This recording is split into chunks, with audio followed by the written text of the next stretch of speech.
Según muchos musulmanes modernos, el Islam dio derecho a las mujeres. El Islam es feminista y estas son respetadas en la religión. Irónicamente, no es así. El Islam es todo lo contrario, es bastante machista y eso está registrado. Lo que les digo, fuentes islámicas tan tempranas como el Corán, pero también encontramos muchas referencias en otras fuentes como los comentarios del Corán, tafsirs y en la Sunna del profeta del Islam. Según estos nuevos intérpretes del Islam, dicen que el Corán pone a hombres y mujeres en la misma condición de igualdad ante Alá y entre sí mismos. Las mujeres tienen los mismos derechos que los hombres bajo la ley islámica. Eso lo gritan en Occidente. Cuando nosotros vemos lo que sucede con las mujeres en el mundo musulmán, la situación es completamente diferente. Que, por ejemplo, en el mundo musulmán de los pakistaníes, los que están bajo el poder de los talibanes, las mujeres ni siquiera pueden asistir a los centros de educación. Las mujeres ni siquiera pueden salir a la calle a menos que vayan con un guardián masculino. Eso lo dicen las fuentes islámicas, aún en los países que son más moderados, digamos. Si quiere hacer la peregrinación a la Meca, debe ir con un miembro masculino de su familia. En muchos países musulmanes ni siquiera tienen derecho a conducir un vehículo. Y si salen en un vehículo, deben utilizar la niqab, el hijab, como sea que se llame la vestimenta árabe, que no les deja ver ni los ojos. Esos son algunos de los derechos que podemos contar rápidamente, pero no son los únicos. Es verdad que el Corán dice que las mujeres y los hombres serán juzgados por Alá, pero no significa que tengan los mismos derechos o los mismos roles, o que sean juzgados por los mismos estándares. En el Corán y en la vida de Mahoma, ni en la ley islámica existe ambigüedad con respecto al hecho de que las mujeres son inferiores a los hombres. Y si los apologistas modernos quieran aliarse con el feminismo recalcitrante de Occidente, la verdad es que sus fuentes islámicas dicen lo contrario. La verdad es que sus comentaristas del Corán, las fuentes, la historia misma del Islam dice lo contrario. Tenemos varios ejemplos en la historia del Islam. Por ejemplo, luego de la conquista a espada de los territorios de la península arábiga, las tribus árabes que fueron sometidas por la espada del Islam perdieron a sus mujeres. Los hombres, muchos de ellos murieron en la guerra y los sobrevivientes tuvieron que someterse a la espada del Islam, a la ley del Islam. Las mujeres que fueron capturadas en la guerra fueron entregadas como premio a los hombres musulmanes. Y Alá, el más alto, el más elevado, según Surah An-Nasai, Hadith 33:33, dijo que los hombres musulmanes pueden tener sexo con aquellas mujeres capturadas en la guerra, y ese verso llegó en el caso de la batalla de Autas, en la batalla de Janín, cuando Mahoma envió unas tropas a pelear contra las tribus que no querían aceptar el Islam. Estos fueron vencidos y los musulmanes tomaron grandes cantidades de botín, entre ellos mujeres. Dado que se encontraban lejos de sus mujeres oficiales, ellos querían tener sexo con las cautivas en la guerra, pero se sentían, digamos, no sentían que estuvieran haciendo lo correcto. Por eso preguntaron al mensajero de Alá, el cual trajo la revelación del verso que se encuentra en Surah An-Nasai, el verso 24, donde claramente antes del verso 24 está el 23, donde Mahoma, por boca de Jibril, recibe un mensaje que dice que están prohibidas ciertas mujeres. El verso 24 inicia diciendo que están prohibidas las mujeres ya casadas, excepto aquellas que tu mano derecha posee, significando que aquellas que fueron capturadas en la guerra son halal, son lícitas para que un musulmán las tome y tenga relaciones sexuales con ellas. Eso significa que aquellas mujeres que han sido capturadas en la guerra, sus esposos en algunos casos habían muerto hacía pocas horas en medio de la batalla, otros estaban vivos, porque así lo dice el hadith de An-Nasai y otros hadiths, que también se encuentran en Tirmidhi, por ejemplo, o en Bukhari. Sus maridos estaban vivos. Por el simple hecho de que fueron capturadas en la guerra, fueron automáticamente convertidas en esclavas sexuales porque su matrimonio fue anulado. Esos hombres tenían matado a sus hermanos, a sus maridos y prácticamente a todos los miembros masculinos de su tribu, las estaban tomando como objetos sexuales. Hay varios versos en el Corán que dicen esto. Hay 4 específicos que dice que un musulmán tiene acceso sexual completo a sus esclavas. No existe en el Corán ningún verso que prohíba la violación. Ahora póngase en contexto. Usted estuvo en una tribu, perteneció a una tribu que no quiso aceptar el Islam. Su tribu fue dominada por la espada. Como usted era mujer, fue tomada como parte del botín.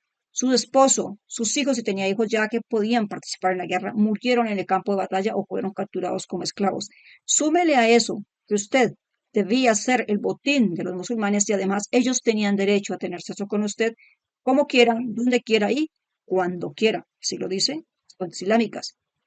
También encontramos que el Corán da permiso a los hombres musulmanes para que golpeen a sus esposas si ellos sospechan que éstas entrarán en desobediencia.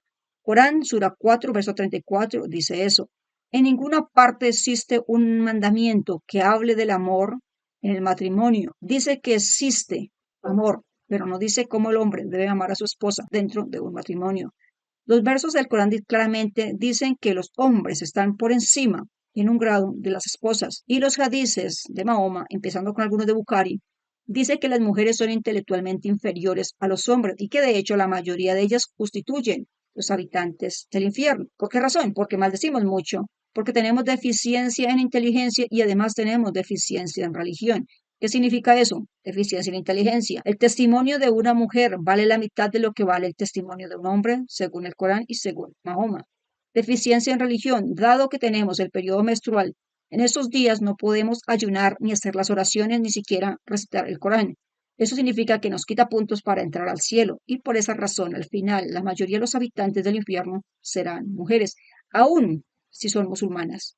Según la ley islámica, el hombre puede divorciarse de su esposa a su elección, es decir, con tal de que él repita 3 veces, me quiero divorciar de ti, o cualquier palabra o frase que indique claramente que él se quiere divorciar, si él la repite 3 veces claramente y la esposa lo escucha, ella ya está divorciada.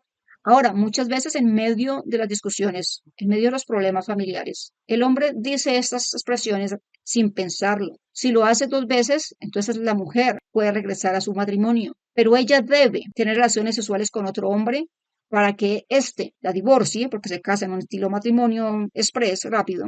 El hombre la divorcia y así ella puede regresar a su anterior matrimonio y a sus hijos, a su familia.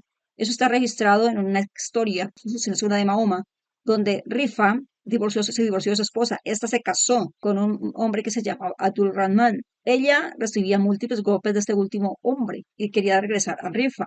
El mensajero de Alá le dijo que estaba prohibido que ella hiciera eso a menos que Abdul Rahman tuviera relaciones sexuales con ella. De esta manera, ella podía regresar a su anterior esposo que se llamaba Rifa. Les dejaré en algún lado el hadith, está en inglés, pero ahí está toda la historia, es bastante extenso. Por el contrario, una mujer musulmana no puede casarse con quien quiera. El esposo además puede tener otras mujeres y esclavas sexuales sin número. Tienen derecho a tener 2 esposas más, 3 esposas, hasta 4 esposas, según el mismo Corán. La esposa debe estar disponible sexualmente para él cuando éste quiera, en cualquier momento. De hecho, el Corán dice que las mujeres son campos de cultivos, campos de sembrado, para que el hombre tenga acceso con ellas donde quiera, como quiera, en la posición que quiera. Y eso está reforzado en los hadices del mensajero de Alá. Las mujeres musulmanas tampoco heredan, igual que los hombres. En muchas de las explicaciones encontradas con respecto a los versos que dicen en el Corán la manera como se debe distribuir la herencia, jamás la mujer adquiere la misma cantidad que un miembro masculino de su familia. Los hombres adquieren el doble de la herencia que reciben las mujeres. Eso es irónico porque el Islam existe por el hecho de los recursos económicos que tenía la primera esposa de Mahoma, Jatilla. De otra manera, si se hubiera aplicado la ley islámica, en el caso de Jadilla, Mahoma jamás habría recibido la herencia, porque en el caso islámico la herencia va a los miembros masculinos de la familia del difunto. En este caso irían a los hermanos de Jadilla y al primer marido de esta con el cual tuvo 3 hijos. El testimonio de una mujer vale la mitad del testimonio de un hombre según el Corán. La diferencia de otras religiones, la mujer en el Islam es obligada a cubrirse la cabeza, en muchos casos ni siquiera la cabeza, todo el cuerpo. Y la razón es porque el depravado de Umar salió una noche al campo, al sitio donde iban las mujeres a hacer sus necesidades, y allí se dedicó a observar a las esposas de Mahoma cuando éstas iban a hacer sus necesidades. Cuando una de ellas, Sauda, una mujer bastante alta y gorda, salió a hacer las necesidades. Este le gritó desde fuera del campo: ¡Ey, Sauda! Yo te veo. Por lo cual, Umar le contó esta historia a Mahoma y Mahoma forzó, por así decirlo, a sus esposas a usar el velo para que nadie las mirara. Mahoma nunca se enojó con su amigo depravado que estaba siguiendo a sus esposas en el campo. Él forzó a sus esposas a que se cubrieran para que un hombre no pudiera identificar cuál de ellas era la que iba a hacer las necesidades al campo. Ahora, si una mujer quiere demostrar que fue violada, ella debe llevar 4 testigos masculinos, según los libros islámicos, según la ley islámica, y ellos deben comprobar, según la historia que ella dice. Y de lo contrario, esta será encarcelada y hasta lapidada por haber confesado adulterio. Y no es solo lo que ellos dicen: la mujer fue violada, escuchamos gritos, no, literalmente deben ver el pajarito entrando y saliendo de la jaula. Con todo eso, es difícil decir que las mujeres y los hombres tienen el mismo derecho bajo la ley islámica, bajo el Islam. Con toda seguridad, el Islam no trae beneficios para las mujeres y es solamente un engaño que utilizan los apologistas musulmanes modernos para engañar a personas de este lado del mundo, incautos, que creen todo lo que los demás les dicen y que no buscan realmente que las fuentes islámicas dicen, que no corroboran lo que la historia dice, ni leen los manuales de la Sharia, por ejemplo, que son literalmente espantosos con respecto a la mujer. Más adelante vamos a ver qué valor realmente recibe la mujer en el Islam y estaremos citando versos del Corán, como por ejemplo el verso 11 de la Sura 4. Esa es la introducción de lo que vamos a hablar, el derecho de las mujeres en el mundo islámico, el derecho de las mujeres según la ley islámica, la Sharia, o la ley de Alá, la cual quieren los musulmanes que se imponga en territorio, por ejemplo, europeo. Muchos de ellos huyeron de territorios que ya establecían la Sharia, como Irán, como Pakistán, países de mayoría musulmana, y se fueron a vivir como refugiados en países europeos que estúpidamente les abrieron las puertas y ahora quieren la Sharia. Si quieren la Sharia, ¿por qué no se regresan a los países de origen? Ahí ya la tenían. Pero los europeos, perdón la palabra, estúpidos como son, están dejando sus costumbres, sus tradiciones de base cristiana por aceptar una religión extranjera que no respeta ni un derecho, ni siquiera el de las mujeres. Si ha llegado hasta aquí, por favor comente, comparta y nos vemos en una próxima oportunidad.